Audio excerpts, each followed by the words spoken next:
गौतम बुद्ध की प्रेरक कहानी।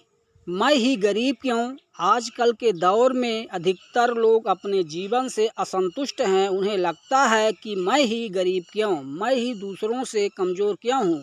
उन्हें अपने आप में दूसरों के मुकाबले कमी लगती है। वे इसका दोष भगवान को देते हैं, उन्हें अपनी स्थिति का कारण ठहराते हैं। इस कहानी में आपको इस प्रश्न का संपूर्ण उत्तर मिल जाएगा और आप अपने जीवन में संतुष्टि भी महसूस करेंगे। बहुत समय पहले की बात है। एक गांव में धर्म उपदेश देने के लिए लगे हुए शिविर में गौतम बुद्ध पहुँचे। गांव के लोग अपनी अपनी समस्याएं लेकर उनके पास जाते और उनसे समाधान पाकर नई ऊर्जा के साथ वापस लौटते। गांव के बाहर एक गरीब आदमी राह में बैठा बुद्ध के पास आते जाते लोगों को देखता रहता। उसने क्या देखा, दुखी चेहरा लिए भारी कदमों से लोग गौतम बुद्ध के शिविर में जाते हैं और नई ऊर्जा के साथ चेहरे पर खुशी व आनंद लिए वापस लौटते हैं। गरीब ने सोचा, क्यों ना मैं भी गौतम के पास अपनी समस्या लेकर जाऊं। यह सोचकर हिम्मत करके वह भी शिविर की ओर चल देता है। शिविर में एक एक कर क्रमबद्ध तरीके से व्यक्ति को प्रवेश मिलता है, इसलिए वह भी अपनी बारी की प्रतीक्षा करने लगा। जो कुछ उसने रास्ते में देखा, अब यहाँ उसे साक्षात देखने को मिल रहा है। लोग एक एक कर अपनी समस्याएं बता रहे थे। गौतम बुद्ध चुपचाप शांत से सब की समस्या सुनते और जवाब देते।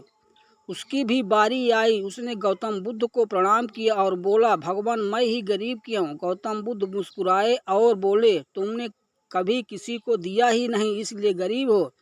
इस पर वह आश्चर्य से गौतम बुद्ध का मुंह ताकने लगा और बोला, भगवान मेरे पास कुछ देने के लिए है ही नहीं। बड़ी मुश्किल से गुजारा हो पाता है और कभी कभी तो भूखे ही सोना पड़ता है। मैं बहुत गरीब हूँ। गौतम बुद्ध शांत भाव से बोले, तुम्हारे पास एक चेहरा है, किसी को भी मुस्कुराहट दे सकते हो। तुम्हारे पास मुंह है, किसी को भी प्रशंसा भरे कुछ शब्द दे सकते हो। जो हाथ तुम्हारे पास है, किसी की भी मदद कर सकते हो। दरअसल जिसके पास में ये तीन चीज़ें होती हैं, वह भला कैसे गरीब हो सकता है। गरीबी का भाव मन में होता है, मन से यह भ्रम निकाल दो। लोगों को देते जाओ, गरीबी अपने आप ही दूर हो जाएगी। यह बातें सुनकर उस गरीब का चेहरा दमक उठा। उसे अपने प्रश्न का उत्तर मिल चुका है। अब उसके मन से गरीबी का भाव दूर हो गया। इस शिक्षा को जीवन में उतार कर कुछ ही दिनों में उसका जीवन भी खुशियों से भर गया। जीवन की सीख। मंदिर में भी लोग जाते हैं तो कुछ न कुछ मांगते रहते हैं और जीवन भर घुट घुट कर रो रो कर समय बिता देते हैं। वे ईश्वर की कृपाओं को कभी समझे ही नहीं, जीवन की महत्वता को कभी जाना ही नहीं।